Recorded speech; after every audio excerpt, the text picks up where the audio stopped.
করেছি।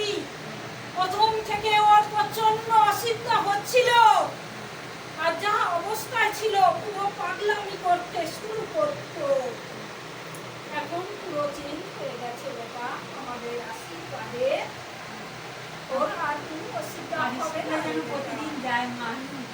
দেখ বেটি, ধীরে ধীরে সব জায়গায় এগিয়ে যাবে। ওই বেটা পেছিয়ে থাকবে না, ও পড়াশোনা ভালো।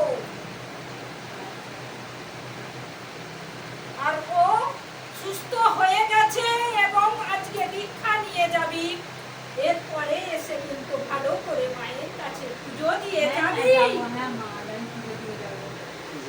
শাখা শাড়ি দিয়ে ভালো করে ধুমধাম করে পুজো দিয়ে যাবি। ঠিক আছে ঠিক আছে, প্রতিদিন স্কুলটা আগের বছর ঠিকমতো যাই, যায়। আমি আর সব কিছু ওর চেঞ্জ হয়ে গেছে এবং সব দিকে ও এগিয়ে যাবে। যদি বাধ্য হয়ে যায় তাহলে আমি সত্যি পুজো দিয়ে যাবো। হয়েছে অনেক অনেক ভালো হয়ে গেছে। আস্তে আস্তে তুই তো নিজেই বুঝতে পেরেছিস।